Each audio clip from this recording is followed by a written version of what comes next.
Bueno, pues ya está con nosotros el licenciado Jorge Chezal, como es tradición cada jueves. Y hoy tenemos mucho que hablar, licenciado, mucho. ¿Por dónde empezamos? A ver, se lanzó esta convocatoria para quienes aspiren a ser parte de la elección, a participar en la elección del Poder Judicial, para ser jueces, ministros, magistrados. La presidenta lo anunció como muy platillo en la rueda de prensa mañanera y dijo que estaban preparados incluso para un colapso del sistema, que ellos puestísimos para que toda la gente de manera desbordada... ¿Que se caiga por ellos o que se caiga por la gente? Inscriban a sus hijos, a sus amigos, a su vecino que estudió Derecho, pues inscríbanlos, no sé qué. La respuesta ha sido tremendamente pobre. Para un país de donde egresan cantidad y cantidad de egresados de las facultades y escuelas de Derecho, la respuesta ha sido tremendamente pobre. ¿A qué se lo atribuyes? A ver, son varios factores. En primer lugar, la Presidencia de la República efectivamente está pidiendo que se inscriban, etcétera, etcétera, lo cual pues no le da mayor seriedad al asunto porque pues tampoco se trata de que compren boletos para una kermés. Pero es que sí parece, ¿no? Sí, pero no se trata de eso. Entonces hay gente que no se va a someter a eso. Eso por un lado. Dígale a la vecina, al amigo, al pariente que se inscriban. Por otro lado, a mí me llama mucho la atención que dentro del Poder Judicial se han dirigido legisladores, se han dirigido gente del Ejecutivo a animar a los juzgadores que están actualmente en funciones a que se inscriban para participar y puedan continuar ejerciendo el cargo. Sí. Pues no que son tan sinvergüenzas. Sí. O sea, no que son tan malos. No la hicieron para sacarlos a ellos. Pues si lo hicieron para sacarlos a ellos, ¿por qué los están invitando a que que participen en el proceso? Lo que pasa es que es un proceso que definitivamente no va a llegar a nada. Es un proceso donde además tienes una espada de Damocles anunciada, que es el Tribunal de Disciplina, en donde cualquier persona con dos dedos de frente, así sea el que quieras, que se inscriba, que participe y que resulte electo, pues resulta de que va a estar en un cargo el tiempo que dure el Tribunal de Disciplina. Yo creo que donde tendrían que estar muy peleadas las candidaturas es en el Tribunal de Disciplina. Pero ahí van puros cuatroteístas. Claro, pero es que ahí es en donde yo creo que si abrieras la convocatoria al Tribunal de Disciplina y todo el mundo se querría inscribir porque es el único que tiene la chamba segura, ¿no? Claro. Eso por un lado. Por otro lado, hay otra cuestión que también es importante. Acuérdense que no pueden recibir financiamiento para la campaña, que no pueden ser apoyados por grupos o partidos. Por lo tanto, les va a costar a cada uno de ellos gastar para poder hacer su campaña en la forma como la puedan hacer, como se le ocurra darle la vuelta a la ley para poder. Y luego recién egresados, decía la presidenta. Sí, bueno, pues que a lo mejor hay algunos recién egresados que sacarán sus inversiones para venir a gastar en una campaña para poderse postular como candidatos a juez, que a lo mejor es un cargo que le dura 3 meses porque el Tribunal de Disciplina lo cesa de inmediato, ¿no? O sea, esto no es más que una muestra de que todo eso que nos dijeron que la gente pedía, la gente no estaba pidiendo nada. Pero dime una cosa, ¿no se corre el riesgo de que a final de cuentas se salgan con la suya? Es decir, ante una respuesta tan pobre a esta convocatoria, pues va a ser todavía más sencillo lograr imponer a los suyos, ¿no? Es que de todos modos lo van a hacer. O sea, esa es otra cuestión. Se inscribe gente opositora, si sabe que todo el aparato... Y los quieren hacer a un lado. Te vas a gastar tus ahorros y no vas a gastar tu dinero para postularte un cargo en el que no vas a llegar porque te va a pasar por encima. A ver, tú dices, se van a salir con la suya. No, ya se salieron con la suya. Uy. El 2 de junio se salieron con la suya. Cuando el Tribunal Electoral validó lo de la sobrerepresentación, cuando han validado estas reformas constitucionales, pues por supuesto que se salieron con la suya. Hay una periodista que en lo personal no considero que tenga toda la objetividad del mundo, que es Viri Ríos. Ella es de tendencia. Yo siempre he dicho que a los periodistas ideológicamente identificados hay que leerlos con cierta cautela, pero no le quita que sea buena periodista. Y publica esta semana una columna en la cual hace referencia a qué es lo que está haciendo mal la oposición. Y lo que está haciendo mal la oposición es que todavía no ha entendido que ya perdió. Y lo que dice Viri Ríos es que la oposición tendría que estar pensando cómo ganar en la siguiente elección. Claro. No tendría que estar pensando cómo tratar de recuperar lo que en esta elección ya perdió. Oye, pero me parece muy interesante. De pronto un poco parece que sí ya se dieron cuenta. A ver, toda esta semana, mientras está el tema de la desaparición de los organismos autónomos, los partidos de oposición, es decir, PAN, PRI, Movimiento Ciudadano, están hablando de los derechos de los animales. Y no es que lo desdeñe, de verdad, yo soy animalista, pero en medio de la batalla de los organismos autónomos, está la otra su discurso es discusión. el tema de los los derechos de los animales, que por cierto ni siquiera han dejado en claro cómo protegerlos, nada más ha sido como un discurso de estos que se vende fácil, porque hay mucha gente que está de acuerdo con defender los derechos de los animales. Sí, un acto más bien populista que realmente de preocupación. De pronto sí me parece que ya tiraron la capa. Pero a ver, dime una cosa, licenciado. A ver, se salieron con la suya y se siguen saliendo porque ya le doblaron las manos también al Instituto Nacional Electoral, el mismo que había dicho que si no le daban el presupuesto que estaba pidiendo, no podía garantizar una elección del tamaño de la que va a significar la del Poder Judicial. Y esta semana la consejera presidenta del INE dice que ya está en negociaciones, que ya se sentaron a la mesa y que estarán buscando cómo reducir el presupuesto para esta elección. A ver, dos cosas. Primero que nada, no nos debe de extrañar la actitud de Guadalupe Tadei, porque ella lleva tatuada la Cuarta Transformación en el corazón. Entonces, ella, por supuesto, que iba a plegarse a lo que le dijeran de la presidencia de la República. Pero hay una cuestión que tenemos que destacar. Si algo nos ha demostrado la Cuarta Transformación, es que México no es un país de héroes, ¿sí? México es un país de convenencieros. ¿Por qué? Porque si nosotros pensamos en alguien que sostiene sus ideales, si pensamos en alguien que es congruente con lo que dice, Pérez Dayán no hubiera votado en contra en la Suprema Corte y los consejeros del INE se hubieran mantenido en la línea y posiblemente en el Tribunal Electoral no se hubiera tomado la decisión de la sobrerepresentación. ¿Qué es lo que sucede? Que a final de cuentas estamos en manos o de gente, lo he llamado aquí, descontoneros de barrio, como son los de la 4T, o estamos en presencia de cobardes. Y esos son los que están ocupando los cargos en donde, digo, no tienen madera de héroes. O sea, ninguno va a agarrar la bandera para aventarse desde la torre del castillo de Chapultepec. Ninguno de los consejeros que había dicho que iban a interponer recursos en contra de él. Ninguno de ellos, ni tampoco Pérez Dayán. Y hemos visto también cómo, pues, tenemos el caso de los Yunes, por favor, no, bueno, por cuidar su pellejo, se juegan la patria y no les importa absolutamente nada. Yo lo he dicho en mi columna que escribo cada semana, vivimos tiempos canallas y de canallas. Pero estas ocurrencias están saliendo carísimas. Ahorita lo que decías del presupuesto, se dieron la encerrona Monreal y Guadalupe Tadei. Guadalupe Tadei venía todavía con esa parte que 13,000 millones los necesitamos. Se da la encerrona, sale Monreal y dice, ya acordamos que se bajen el presupuesto, 8,000 millones. Y sale Noroña, el presidente del Senado, a decir, híjole, en una de esas hay que aplazarla 90 días más, ¿eh? Se están dando cuenta que no puede caminar así la elección. Porque no puede caminar, Jonathan. Y recordemos que también aquí en este espacio lo dijimos, la gran puerta de salvación que tenía el gobierno de Claudia Sheinbaum era el proyecto de Juan Luis González Alcántara Carrancá. Sí, era la gran tabla de la mejor salida. Y Pérez Dayán se lo echó a perder. Ahora, tú decías esto de los traidores y de los convenencieros, y se los reclama un Alejandro Moreno, que por cierto en su momento fue el que presentó la iniciativa para que la Guardia Nacional formara parte de la Sedena, con todo y que habían dicho que estaban en contra. De pronto un día sale y dice, el PRI está convencido de que este es el mejor traidor camino, y convenenciero. Y sale con eso, y luego les reclama a los Yunes, oigan, ¿por qué hicieron esto? Bueno, pues porque a final de cuentas así se está moviendo la política. Pero dime una cosa, la consecuencia, porque eso es lo que más preocupa, la consecuencia del efecto para este país.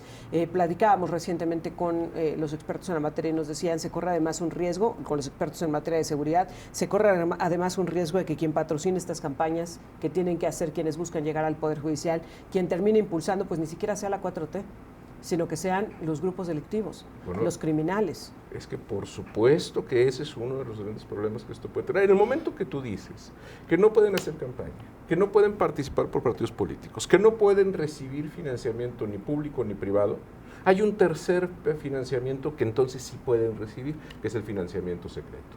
Y el financiamiento secreto, el financiamiento clandestino, pues no viene de fondos legales. Evidentemente, por supuesto, que esto genera un efecto donde la delincuencia organizada puede tener sus jueces locales y sus jueces federales para lo que los necesite. Y ojo, no solamente estemos pensando jueces federales, penales, para que absuelvan a delincuentes, a narcotraficantes. O sea, la justicia común. Estamos pensando en la justicia común para que se puedan adueñar de propiedades, para que se puedan adueñar de herencias, para que se puedan adueñar de lo que sea. Híjole, licenciado, es un tema bien peligroso, bien riesgoso y que lamentablemente vemos que se les está desbordando, que se les está saliendo de las manos porque no haya ni siquiera cómo poder llevarlo a cabo. Sí, efectivamente vino esta propuesta de aplazamiento que veremos en qué termina, pero también 90 días no hacen gran diferencia. Tendríamos que ver realmente cómo se soluciona el asunto de fondo. En el INE no nos han podido explicar ni siquiera quién votaría por qué, porque los distritos electorales no corresponden a las atribuciones pues, de los juzgadores. Hablar de 13,000 millones de pesos para la organización de la elección se me hace hasta poco.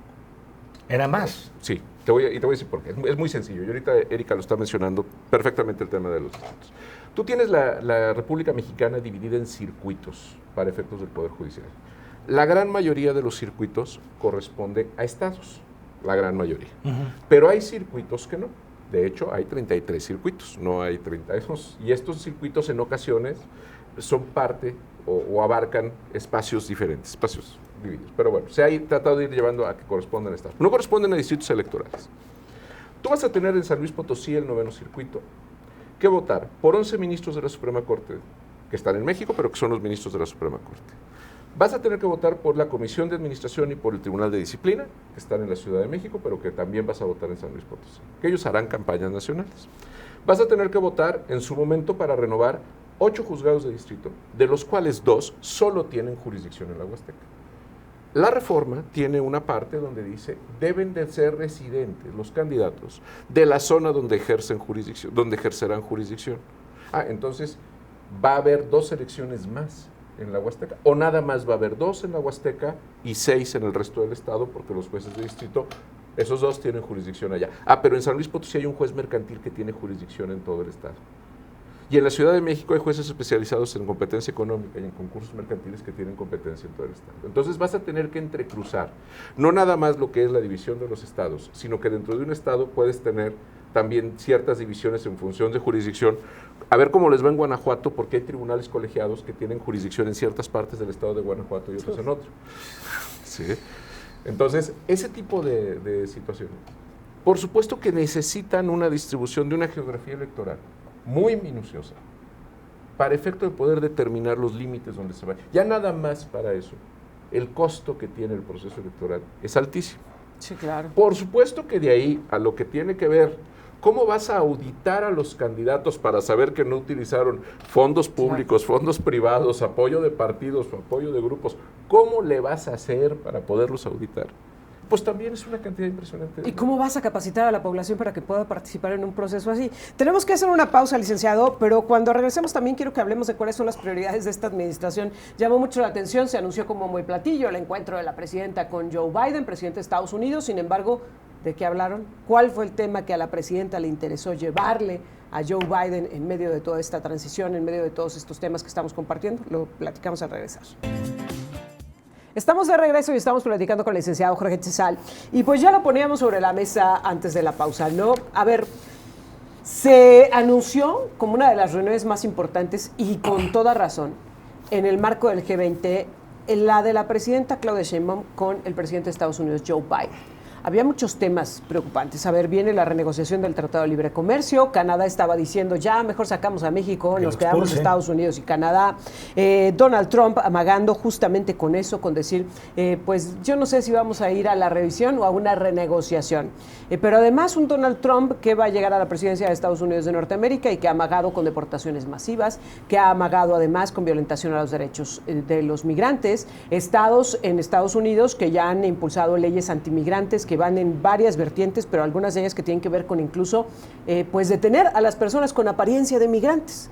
Es decir, mientras sí o mientras sí no, los detengo y hay que comprueben si son ciudadanos norteamericanos o no. Esta propuesta también de Donald Trump de quitarles la ciudadanía a quienes la obtuvieron a través del matrimonio con ciudadanos norteamericanos o que son hijos de migrantes pero que ya nacieron en Estados Unidos de Norteamérica. Una serie de situaciones que nos tienen muy preocupados, los aranceles especiales de los que ha hablado Donald Trump. ¿Y cuál fue el tema que la presidenta llevó a este encuentro con Joe Biden? Y ella misma lo dijo el día de ayer en la rueda de prensa mañanera, la detención del Mayo Zambada. ¿Por qué, licenciado? De verdad era lo más importante. Ella defiende que es por un hecho de autonomía, pero no era más defender la autonomía, tocar el tema de la migración, el tema de la frontera, etcétera. A ver, 2 cuestiones que creo que es importante. La primera, al Mayo Zambada lo detuvieron en territorio norteamericano.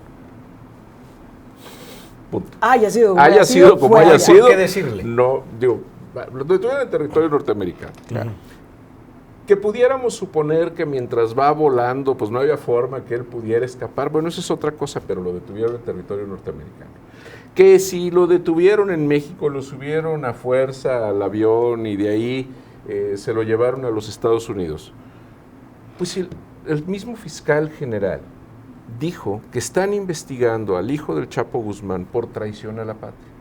Y la traición a la patria la hacen consistir en haber secuestrado al Mayo Zambada y habérselo llevado a los Estados Unidos. Oye, pero además, qué curioso, ¿no? El hijo del Chapo, habría tantas cosas por qué juzgarlo, pero les preocupa más el tema de la traición. Pero si lo acusan de secuestro, entonces quiere decir que los Estados Unidos no se metieron al territorio mexicano para secuestrarlo, para detenerlo. Quien lo hizo fue un mexicano. Sí. Entonces, eso contradice el discurso de lo que está diciendo Claudia Sheinbaum. Ahora bien, por otro lado, le preocupa por un tema de autonomía, de soberanía, el hecho de que hayan detenido al Mayo Zambada. ¿Qué respuesta puede esperar? Pues puede esperar un sí y. Claro. O sea, es decir, ¿y qué? Ella dijo Ahora Estados Unidos ya le dijo, tu estrategia de abrazos y no balazos no funciona. Ken Salazar le puso los puntos sobre la mesa. Es justamente a donde voy. Porque si con esto se considera por Estados Unidos que el narcotráfico equivale al terrorismo, y además tenemos autos bomba en el estado de Guanajuato y lo que ha sucedido en Culiacán, etcétera, entonces automáticamente nos pueden aplicar leyes vigentes en los Estados Unidos que impiden que se pueda negociar tratados de libre comercio con países que apoyan el terrorismo. Y si la presidenta va y defiende a un terrorista porque pudiera tener esa calificación, el Mayo Zambada, respecto de lo que pudieran ser las leyes norteamericanas, pues la señora Sheinbaum lo que está diciendo es venimos a renunciar al Tratado de Libre Comercio. Eso es lo que estaría diciendo. Oye, ¿sabes qué me ha llamado la atención? Es algo en lo que no nos hemos detenido mucho en los medios de comunicación, pero en varias entidades del país ha habido ya pronunciamientos por parte de familiares de víctimas de la delincuencia que le han dicho al gobierno mexicano, a ver, ¿por qué defiendes sus derechos si no defendiste los de los ciudadanos a quienes ese grupo delictivo que él encabeza torturó, secuestró, asesinó, etcétera? Mira, de hecho recordemos que México tuvo un antecedente con el caso Álvarez Machain, cuando se llevan al doctor, que sí entraron los norteamericanos, lo detuvieron, se lo llevaron. Pero recordemos también el tema de Noriega en Panamá, que siendo presidente en ejercicio, los Estados Unidos llegaron y se lo llevaron. Y Panamá sí se quejó, sí, su soberanía, lo que sea, pero Panamá no puso mayor problema para que el señor Noriega fuera juzgado. ¿Hasta dónde va a llevar este tema la presidencia de la República? Porque, a ver, ya lo había pronunciado en sus discursos de la mañanera, ya lo había externado a través de una carta, va a esta reunión con Biden y se lo pone sobre la mesa, se va a reunir con Trump y también se lo va a dar criminal. ¿Le va a decir? Pues mira, ¿hasta dónde lo va a llevar? De hecho, la reunión con Trump yo la veo difícil porque como Trump, además de todo, es misógino, entonces no creo que vaya a querer. No, bueno, a ver, la respuesta de ayer que dijo Claudia, que le menciona, lo vamos a revisar. Sí, pero nada más hay algo que yo quisiera recordar. Y a ver, lo dejo sobre la mesa. Yo no estoy diciendo nada más que defender al Mayo Zambada, tratar de buscar un arreglo con el Mayo Zambada. A mí me recuerda una escena de la película El Padrino. A ver. Cuando muere Vito Corleone, ¿sí? Y finalmente se acerca a Tessio y le propone a Michael Corleone tener un acuerdo con Barzini, donde Vito Corleone le dice, el que se acerque a proponerte el acuerdo, ese es el traidor. Uy. Licenciado Jorge Chezal, como siempre, muchas gracias por estar con nosotros. Al contrario. Licenciado Jorge Chezal, platicando con nosotros.